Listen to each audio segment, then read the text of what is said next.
Hola, ¿Cómo te va? ¿qué ¿Cómo estás? tal? ¿Me ves? ¿Me están Bien, viendo o no? no, tenés que otra vez girar la cámara, la Vamos a flechita. hacer lo mismo que hoy, que cuando Exacto, hicimos la la pruebita. prueba.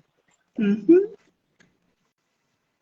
La flechita que está ahí, ujú. No, la flechita no me dio resultado esta vez. ¿Viste que puede fallar?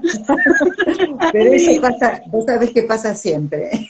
Sí, tiene que, ya la vamos a encontrar. Ya la vamos a encontrar, gente. Ya la Ahí vamos a está encontrar. Bueno. en la ¿Qué pantalla, tenés la cámara, tenés el sonido y tenés una flechita. Sabés que en este momento no tengo ninguna de todas esas cosas. Bueno, sí, Ahora no sí, ahora sí, ahora importa. sí, ahí apareció, Ahora ahí sí, apareció, ahí ahí apareció. está, ¿Qué ahí tal? ¿Cómo está, ahí estamos? está. ¿Cómo estamos? Gracias a la gente, Bien, a las 5 o 6 personas que ya están ahí y ya que están tuvieron que ahí, esperar, sí. ¿no? Esperarme a mí, va. Hola, No, no hermosa importa. amiga, Bien, ¿cómo poeta estás? preciosa. Quiero Bien. sacar todas estas escrituras que están acá y no puedo. ¿No sabes cómo se hace? No, no, No, pero bueno, es gente eh, que va llegando y se va sí, se va sumando sumando. al vivo, así Bueno, que Lina, no pasa primero nada. te quiero decir que inaugurás este espacio de tiempo de palabras que se llama Antes de la Medianoche. ¿Te hice trasnochar? ¿Te hice La trasnochar verdad que mucho? sí, soy de acostarme un poco más temprano, sí, porque me levanto más temprano que lo Sí, normal, digamos, sí, porque bueno, viste que estoy haciendo muchas cosas y el muchas cosas, tiempo sí, no sí. alcanza, sino, Ya sí. tuve varios pedidos de que antes de la medianoche sea antes todavía, un poquito antes.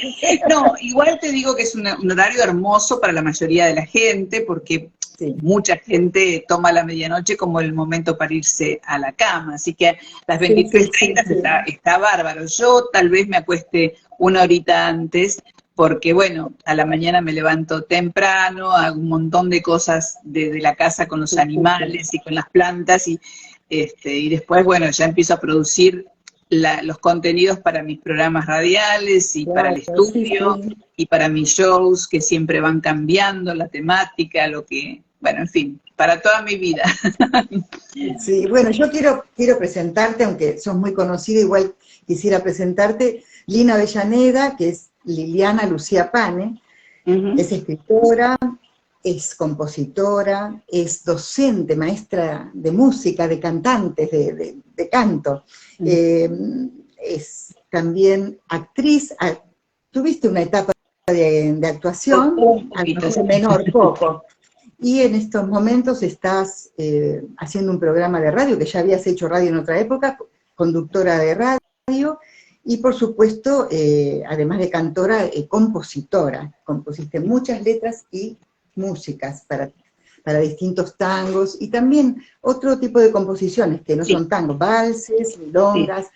Bueno, sí. básicamente esa es una pequeña síntesis, ¿no? Pero lo que quería, digamos, comenzar es un poquito por el origen de todo. ¿Cómo es que te relacionás en principio y con cuál de estas actividades, ¿no? Desde Con la chica. música, básicamente con la música, desde muy, muy, muy pequeña, escuché cantar a mi mamá y recitar a mi papá, y él lo hacía en forma profesional en ese momento, así que me vinculé con la música. Cuando tenía 6 7 años ya le pedí a mi mamá estudiar guitarra, tenía una guitarrita de juguete y quería sacarle sonido y no se podía, así que quería una guitarra. Era más Una grande la guitarra. guitarra que yo. Me Y ahí imagino. empecé en lo que fue el antiguo Conservatorio Sarandí, del cual egresé, para ir al Conservatorio Nacional. Y en ese Claro, momento se ingresaba con 16 años, yo tenía 14, sí. pero bueno, me hicieron rendir una prueba de capacitación y entré. Y ahí estudié lo que me fue la base, digamos, los 4 años Claro, de canto clásico, que fue la base para después ejercer la docencia, ¿no? la docencia, tu Y formación. instrumentos, dos instrumentos, que era uno complementario, que era el piano, y otro que era la guitarra, que también me sirvió muchísimo, Perfecto, sobre todo para la composición. por Y después fui supuesto. sumando con los años las otras actividades, pero además, vos lo dijiste y parece mucha cosa, ¿no? En realidad son cosas que cuando vos te propones interpretar una obrita musical de 3, 4 minutos, que es poco tiempo, tratando de llegar a la gente con el contenido de eso, necesitas recursos. Entonces uno va empezando a buscar en el teatro, vos que además sos una gran contadora de cuentos, una gran narradora, muy, muy importante lo que haces cuando narrás, nos metés ahí adentro de los paisajes, sabés que hacen falta recursos. Y entonces fui a buscarlos, por eso lo que uno después fue haciendo en el baile, en la actuación, en la escritura, en los talleres y talleres y talleres y congresos y cosas. Sí. Pero es por la primaria necesidad. Claro, enriquece, pero además es fundamental, ¿no es cierto?, la formación permanente. Yo creo que sí, y yo al día de hoy, en plena pandemia, hice cursos de oratoria, hice cursos de locución, hice cursos de armonía nuevos, estudié mucho en pandemia, y lo último que fue un seminario que dio Susana Rinaldi en ADI, cuando ya terminó la pandemia, allí fui, o sea, y si mañana viene un profe de afuera a dar otra maestría o lo que fuera, o diplomatura, ahí voy también. Pero eso no sé si es absolutamente necesario. Yo soy muy curiosa y muy inquieta, y toda cosa nueva que aparece quiero saber de qué se trata, antes de decir sí o no. Además, esa formación que vos tuviste, además de esta que mencionás, tuviste en paralelo grandes maestros con los que trabajaste, porque de ellos también se aprende. Yo recuerdo, bueno, yo fui una de las piedras que se convirtió en pequeña flor gracias a todas tus enseñanzas de canto. Y cuando iba a tus clases, vos me nombrabas a un maestro, a otro, gente con la que estabas trabajando, con la que habías trabajado, y es maravilloso. Contame, ¿quiénes fueron esos maestros que estuviste al lado de ellos y de los que aprendiste más y que recordás con más cariño, ¿no? Uy, fueron muchísimos, muchísimos, muchísimos. La última, como te dije, hace un año y pico, la gran Susana, que dio un hermosísimo seminario para profesionales. Pero bueno, yo inicié mis estudios con Esther Plotkin, que era una maestra de Europa, que había venido de Europa del Este. Te imaginas, yo tenía 8 años cuando estaba estudiando con ella, o sea, una mujer que ya en ese momento era una mujer grande, y tenía una formación absolutamente rígida y belcantista muy fuerte, y que a mí me dio ciertos elementos muy piolas y otros que no, pero los muy piolas fueron el amor por el estudio, lo mismo que me dio también el conservatorio, la disciplina, por todos los días estudiar. Si no, no se llega a esta edad con la posibilidad de dar todos los días clases con alumnos que son de los 3 registros vocales, y uno tiene que hacer la práctica con ellos. Y eso me lo dio esta alemana divina, y también me lo dio el conservatorio, pero después pasé por las manos de Susana Neidich y de Sergio Tulián, que son como 2 fundadores, 2 personas absolutamente guías en el espacio instructivo de la docencia, que además tienen trabajos que son totalmente complementarios, porque Susana Neidich trabaja más sobre un método tradicional del bel canto italiano, que tiene que ver con una cuestión de respiración, apoyo de esa respiración, sostén de esa respiración, y resonadores, y Tulián trabaja más sobre una cuestión científica del nervio recurrente de la laringe y los estímulos eléctricos que ella recibe, o sea, y es un trabajo mucho menos disciplinado de alguna manera en el aspecto anatómico, como lo hace Susana, pero también es mucho más mental y mucho más libre en otro aspecto, entonces se complementan, son maravillosos porque se complementan. Una de las cosas que nos decías a tus alumnos siempre es que el canto es sanador, y toda esa vibración que se produce, desde ese punto de vista, ¿cómo lo podemos explicar y de alguna forma decir a la gente, bueno, ¿no? Qué bueno es cantar.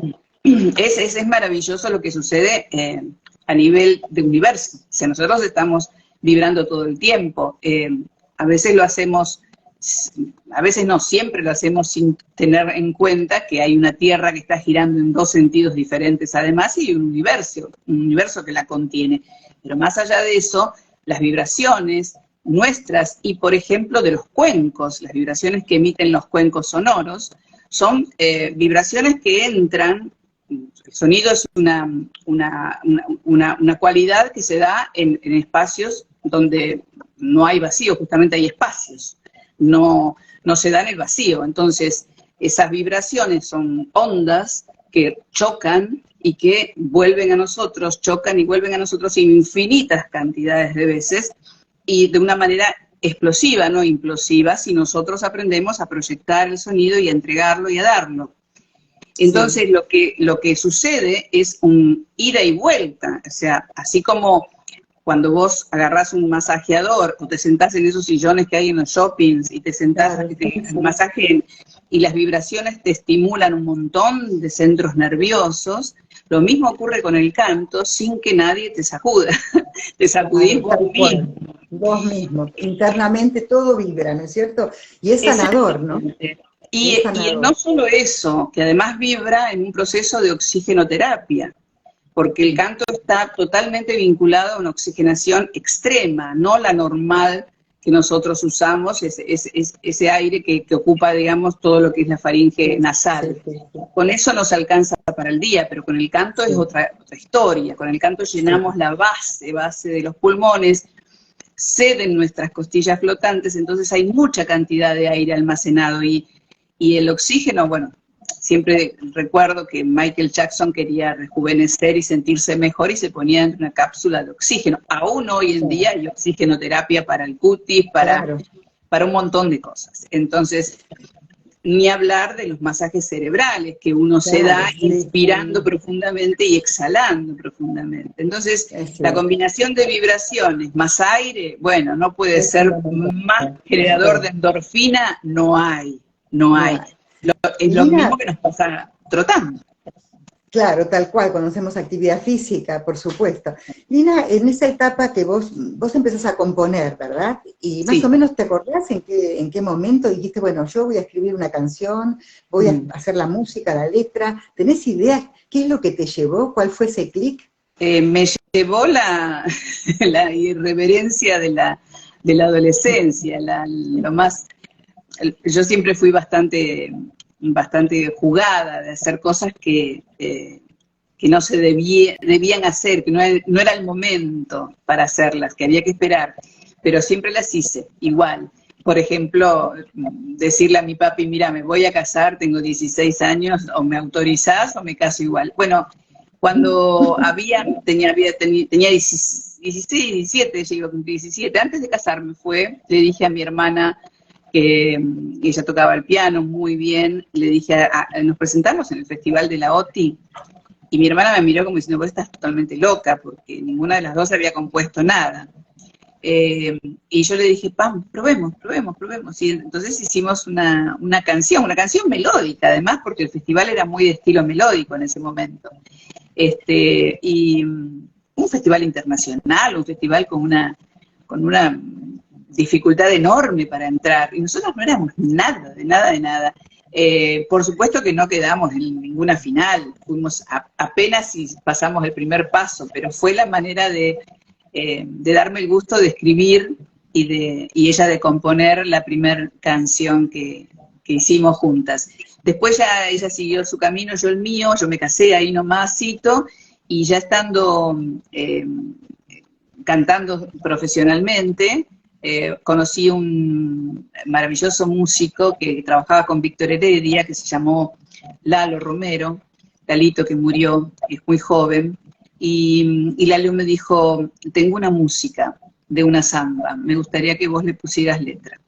Y así nació el primer simple que hice en mi vida en el año 81, creo, una cosa así, con un tema de los dos que se llamaba Ahora Regresar, un tema de amor, una samba de amor. Qué hermosa, y qué lindos temas. Yo recuerdo, bueno, musiqueros que siempre la quise cantar y nunca me salió bien. Después con la sal en los ojos, maravillosa. Bueno, y tantos otros temas. ¿Cuántos discos, Lina, ha hecho?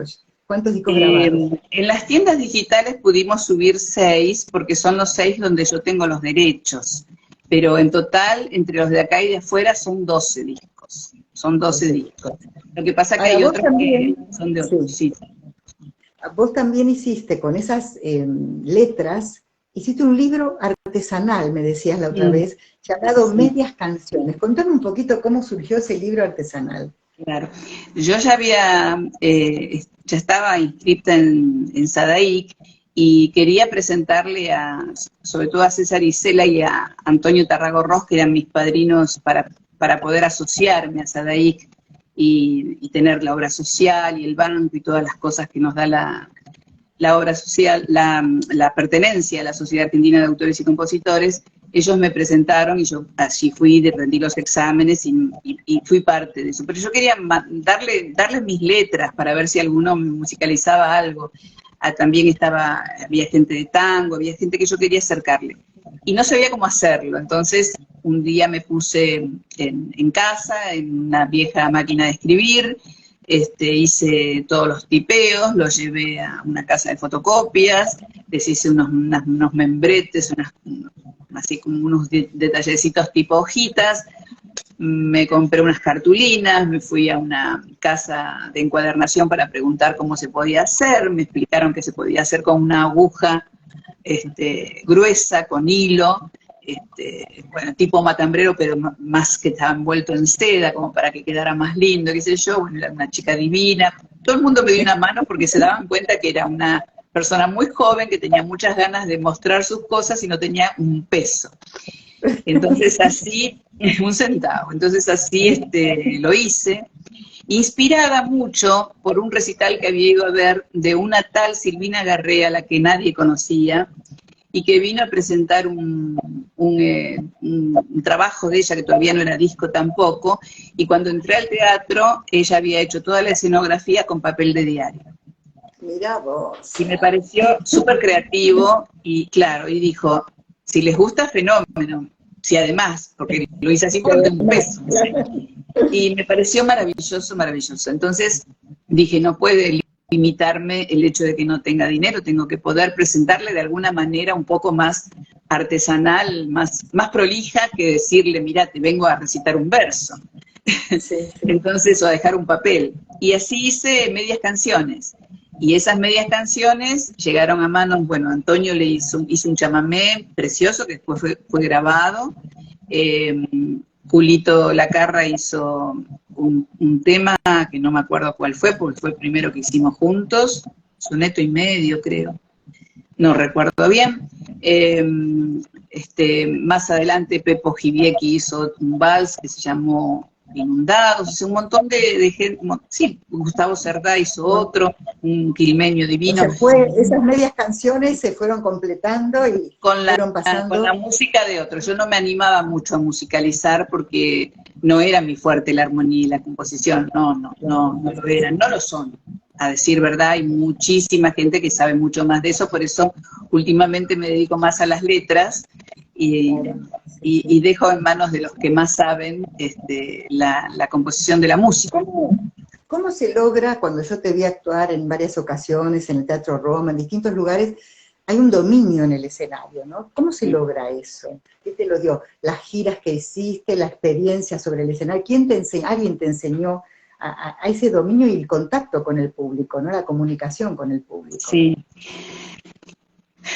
Yo creo que solamente son las tablas. Yo recuerdo años donde, aunque parezca increíble, porque si bien vos dijiste te conocen, yo te voy a agregar que me conocen, sí, la gente que me ha visto, pero no soy una persona mediática o famosa de salir a la calle y no poder parar en todos lados a firmar autógrafos.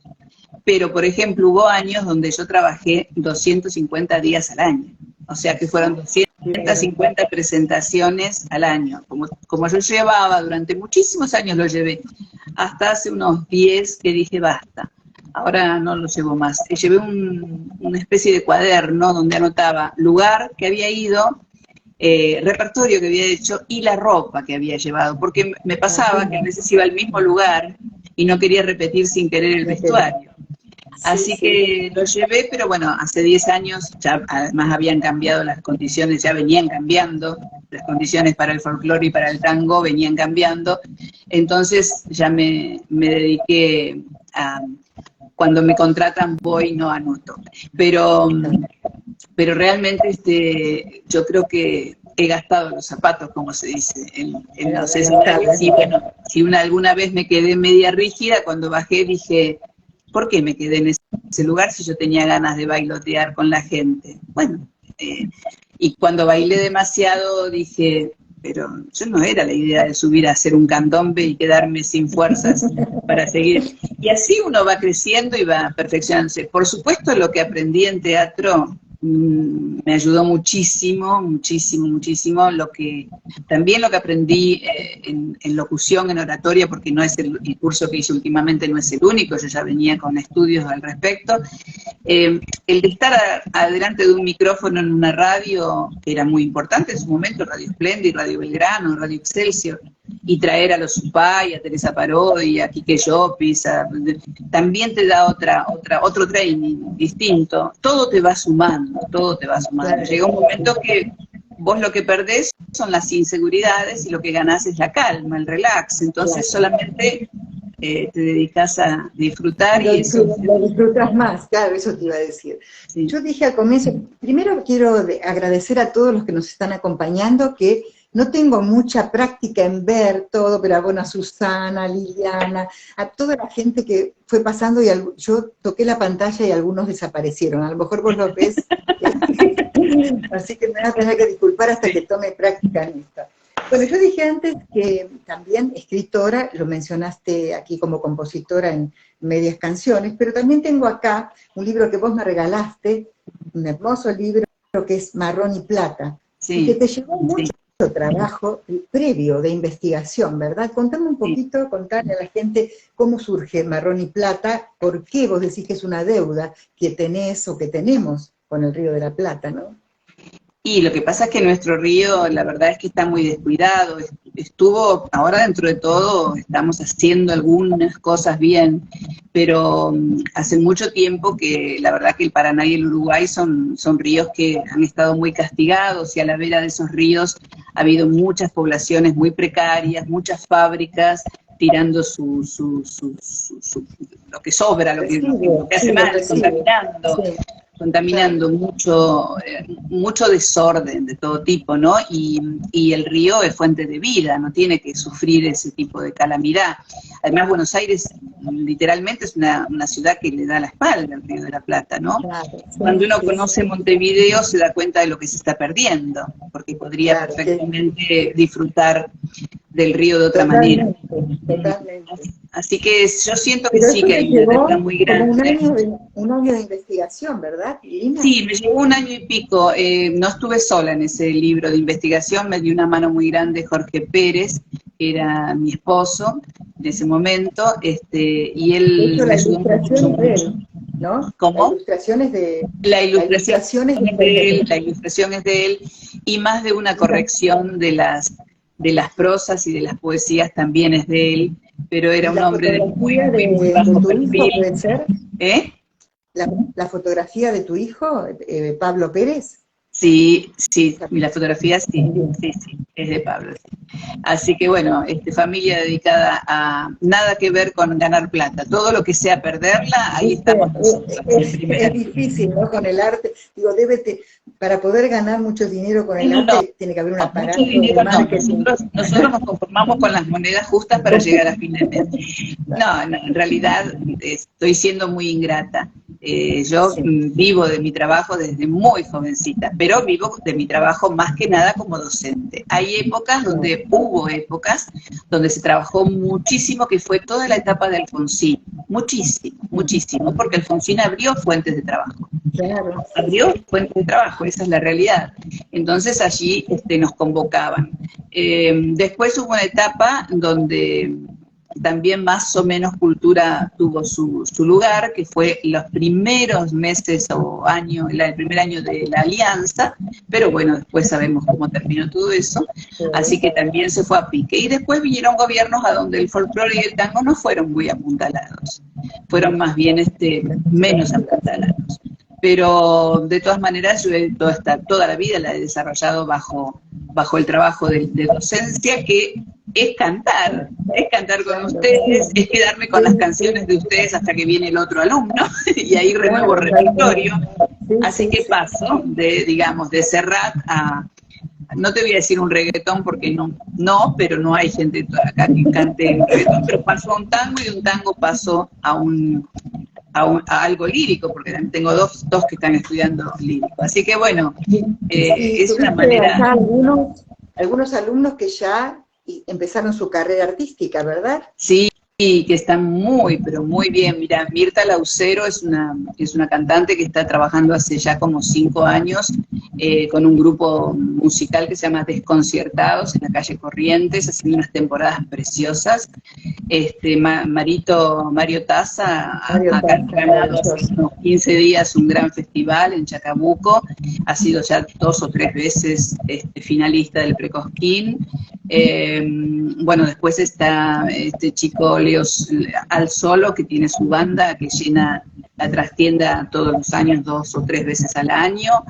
Capitán Cactus lo mismo. Bueno, Mauro, es Mauro, para mí es Maurito, un gran cantante y un guitarrista eximio, absolutamente eximio. Después está Ariel Galloso, que también ganó el premio Revelación como muchos artistas. Con Sergio Paso. Sí, hay mucha gente, y a lo largo de los años ni te cuento la gente que sí. Lina, el año pasado tuve la suerte de encontrarte, de ir a verte a la Feria del Libro, donde vos presentaste este libro en homenaje a tu hermana y a tu mamá, ¿sí? Sí. Que se llama Cartas a Gracielita. Sí. Contame cómo surge, bueno, no todos conocen la historia de Graciela Carmen Pane, tu hermana, y bueno, cómo surge este libro, y en cierta medida, bueno, todo lo que se hizo en estos últimos años como homenaje a ella en Avellaneda, ¿no? Se hizo mucho, sí, realmente. Mi hermana fue lamentablemente secuestrada al salir de la facultad. Era una militante estudiantil, nada más y nada menos que eso, y fue seguida en el colectivo, y cuando llegó a la puerta de la casa fue secuestrada y fue asesinada. Apareció 2 días después, y yo muchos años tuve ganas de contarle a la gente quién era Graciela, no tanto para aclarar cosas, que puede haber gente que piense, no creo todavía, pero bueno, por ahí sí, que todos eran tirabombas, como me dijeron alguna vez. No tanto por eso, sino porque era una muchacha que hacía un montón de cosas maravillosas y las hacía todas bien, ¿no? Y era muy querida por todos y por todos los partidos políticos de la universidad, por todos los jóvenes de distintas agrupaciones, muy respetada, muy inteligente, había sido abanderada, en fin, una vida muy plena, muy llena, se había casado, estaba embarazada, y no podía hacerlo, cada vez que me sentaba me quebraba. Esto no es un libro exactamente, Marrón y Plata sí creo que configura una cantata, un libro, esto es un documento, porque para hacer un libro uno tiene que estar sentado con placer, con tiempo, sin angustias, sin malos recuerdos, sin hacer catarsis. Un libro lleva otro tipo de trabajo, un trabajo mucho más programado, mucho más de investigación, bueno, en fin, donde uno recurre también a muchísimos elementos literarios, muchas simbologías, oxímorones, comparaciones, o sea, cosas que yo no hice nada de eso. Yo me senté en pandemia y dije, si no lo hago ahora, que no tengo nada más que hacer que estar acá adentro, sobre todo los primeros 2 meses, ¿no? Si no lo hago ahora, no lo hago más. Y me senté a decir lo que podía. De hecho, así es como empiezo, contándole no sé si alguna vez lo iba a editar, no sabía en ese momento. Le digo a la máquina, mira, me siento acá, Graciela, así salió, a escribir sobre tu vida, porque es necesario hacerlo, porque no podés quedar como un número nada más dentro de un conjunto de gente que han hecho desaparecer. Quiero contar de vos y bueno, voy a ver si puedo, y así voy. Todos los días me sentaba un rato, a veces podía más, a veces podía menos, pero esto no es escribir un libro, esto es volcar lo que pasó, lo que viví con ella. Un testimonio. Un de alguna testimonio, forma. exactamente eso es un testimonio. Y además es a pedido, porque a mí durante muchos años, a mí y casi a todos los familiares que estamos comprometidos con la memoria de nuestros deudos, la verdad es que, de nuestra gente, perdón, la verdad es que nos pidieron siempre que dijéramos quiénes eran, qué hacían, qué les gustaba hacer, que no solo, más allá incluso de la propia ideología, ¿no? Como personas, que tomaran una entidad, que no fueran eso que dije hace un minuto, solamente un. Así que Vos lo que también haces era una deuda. justamente es eso, contás todas las cualidades de ella, las actividades que realizaba, que era una chica que realizaba una vida común como cualquier otra, ¿no es cierto? Y que además brindaba un servicio. Cuando Y a ocurre mí me da ese hecho, mucha vergüenza presentarlo como libro. Y me ayudó mucho Tati Almeida, que lo leyó y que me dijo, yo te hago la pequeña presentación y déjalo así, no lo toques. Lo vio un editor que fue el que finalmente lo editó, y me dijo, porque yo ya le dije, si sobre esto podés hacer un libro, sería maravilloso. Estos son los datos concretos, ahora vos hacé lo que quieras. Es más, hasta llegué a proponerle que fuera un libro de él, no, que yo no tuviera nada que ver. Pero no lo aceptó, me dijo, esto hay que sacarlo así, porque es visceral, es cierto, y bueno, y así salió, y lo auspició la municipalidad, lo declararon de interés municipal, y lo hicieron ellos, y ahora en breve va a haber una hermosa noticia, digamos, yo ya firmé el papel que habilita esto, que es que en su formato digital, desde La Plata, desde la escuela, desde la Dirección Artística de La Plata, va a estar disponible para todas las comunidades educativas de Buenos Aires. Gratis, ¿no? El nombre de tu hermana es una escuela, lleva el nombre de tu hermana, la escuela 28, una escuela lleva, que son en realidad dos, la escuela y el anexo se llaman Graciela Carmen Pane, la 28.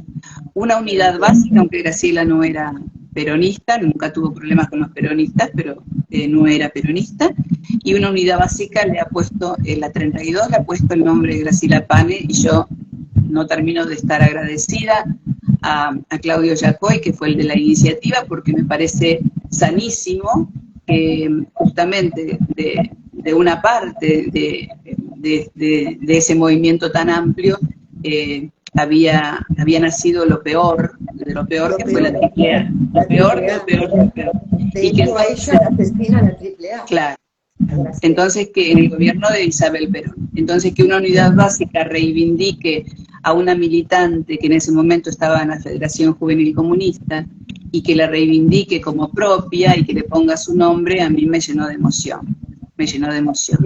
Y para la calle Mujeres Argentinas, la calle Mujeres Argentinas, también sí, hay un hermoso monolito. Antes había un tótem, antes había una gráfica y un busto, pero ahora hay un tótem, y también en una plaza que está ahí en la calle Prudan, creo que es. Sí, acá está el busto. Sí, que lo hizo, claro, lo hizo García, Patricia García. No, está mal tomado el apellido, es Pérez el apellido de la chica, si se han confundido. Sí. Y también hay una plaza, y también hay hay varias cosas más, hay dos calles que llevan su nombre, la de la esquina del colegio secundario y el lugar donde fue secuestrada. También en la universidad hay un centro de estudiantes, el centro de estudiantes, la parte de computación, también lleva su nombre. ¿En la UTN? En la UTN, sí. Así que bueno, hay mucho. Esto, digamos, calma un poco el dolor, ¿no es cierto? Pero ¿qué pasa con la justicia? ¿No? ¿En qué quedó todo? Nada, lamentablemente. Estamos esperando que se retome el caso, ¿no? Porque hay acusados que estuvieron presos, que son, Broncini y Polo. Claro, exacto. Broncini y Polo. Sí, a uno lo detuvieron o lo pudieron encontrar, el otro se fugó, pero después toda esa causa fue declarada en Comodoro Pi, fue declarada nula, y sobre la base de que no aceptan que en 1975 se hablara de derechos de lesa humanidad, ¿no? Así que bueno, obviamente esto fue apelado, pero no se movió más. Lamentablemente volvió todo a foja cero en Lomas de Zamora, y ahí estamos con mucha dificultad esperando que hagan algo. Bueno, ojalá se pueda hacer Ojalá. justicia, Lina. Ojalá, Bueno, ojalá. la verdad que se nos termina el tiempo, es un placer. Me gustaría terminar la charla. Como Sí. digo yo, somos todos narradores, todos contamos historias. ¿Alguna anécdota graciosa o no graciosa? Hay muchas. Imagínate que a lo largo de, no sé, 50 años, de más de 50 años de estar cantando, me han pasado de todo. Pero una que recuerdo que tiene que ver con lo gracioso, pero también con lo musical, es que yo tendría unos 20 años y hacíamos un dúo con un muchacho que se llamaba Daniel Torre. Y teníamos un dúo, y yo en ese momento era amiga lo digo con mucho orgullo y con mucha vergüenza, pero yo era muy amiga de Armando Tejada Gómez y de Hamlet Lima Quintana. Los había conocido en Sadaí. Sí, y bueno, y les dije que a los dos que los queríamos homenajear. Entonces, en la Sociedad de Fomento de Sarandí, que manejaba Pascualito Romano, hicimos la presentación con los poetas ahí en primera fila. Y habíamos practicado muchísimo, y habíamos quedado que teníamos dudas con 2 temas. Yo dije, empezamos con Samba para no morir, él dijo, empezamos con Los pueblos de Cristo Antiguo, yo dije, bueno, sí, después dije que no. Cuestión que llegó el momento, yo estaba convencida de que empezábamos con Samba, y él estaba convencido de que empezábamos con Los pueblos. En música se da una cosa, que es que hay tonos de las canciones que si las cantás al unísono, pueden chocar, y hay otros que no, que son parientes, lejanos, pero son parientes, tonos relativos se llaman. Por suerte, dentro de todo, había una relatividad, aunque las melodías eran absolutamente diferentes. Y entonces él empezó lo más campante y totalmente decidido, como era Daniel: me gustan los pueblos chicos después de gesto antiguo. Y yo empecé totalmente decidida: romperá la tarde. Entonces, el tema es que nadie paraba. Y nadie, los dos estábamos congelados, pero seguíamos adelante como con anteojeras. Y en la primera fila, donde estaban los 2 poetas, estaba justamente Jorge Pérez, que era mi esposo. Entonces Jorge le hacía señas a Daniel de que Daniel se viniera acá. Entonces le decía en el estribillo, y Daniel mucho no lo entendía. Entonces le escribió un papelito que le decía, y le hacía así: en el estribillo andate para allá, y lo entendí. Cuando llegó el estribillo de la samba, Daniel se vino al estribillo. Igual ya teníamos varios años de escenario los dos, y salió. Terminó, seguimos adelante con los 14 temas que preparamos. Bueno, terminó todo, hacíamos una comida al final, y vino a saludarnos Hamlet. Entonces, porque el primer tema era el de él. Entonces nos contó que le gustaba la voz, que esto, que lo otro. Armando ahí fue cuando me dijo, vamos a hacer el Lucas Romero, que fue mi parte también actoral, donde yo empecé a disputar. Después vino lo de Daniel Milloranza, pero lo primero que hice fue con él. Y bueno, en fin, cuestión que Hamlet, cuando se está por ir, dice: pero lo más lindo de todo, chicos, se los digo de corazón, es haber empezado mixturando los 2 temas. Nosotros no nos animamos a decirle que era una enorme metida de pata, porque si el poeta aceptó eso, palabra de poeta. Esa fue una nota que muchos años nos hizo mucha gracia. Pero te puedo decir, muy linda. Qué poetas, ¿no? Qué maravilla. Bueno, Lina, muchísimas gracias por acompañarnos. Tenemos muchos mensajes, lo que pasa es que ya te digo que no estoy muy práctica para verlos, pero entre los que pude leer, Beatriz Batista te manda un saludo muy grande. ¿Te acuerdas de Betty? Sí, claro que me acuerdo de Betty. Y mucha gente que no pude tomar nota, pero bueno, gracias por por haber aceptado esta invitación, es un placer siempre escucharte, y bueno. Felicidades por este espacio maravilloso que se llene de gente divina. Voy a ser de las que una vez a la semana se va a acostar más tarde para seguir. Lo voy a correr un poquitito más temprano porque creo que se me duermen todos, ¿sí? Bueno, ahí voy a estar saludándote. El encuentro va a ser en el mes de junio, y vamos a tener como invitada a Laura Torres, que es una chica que puso una librería en el Dojo, y ella se dedicaba a la abogacía y que ahora se dedica a ser librera, pero además es un pañuelito de centro cultural que se está expandiendo, donde la verdad que es muy, muy lindo compartir con ella los talleres, es muy agradable. Así que eso será para el mes de junio. Ahí estaré. Bueno, gracias, Lina. Gracias a vos, te quiero mucho y te felicito. Hermoso. Gracias. Y bueno, gracias a todos los que nos acompañaron. Buenas noches. Buenas noches.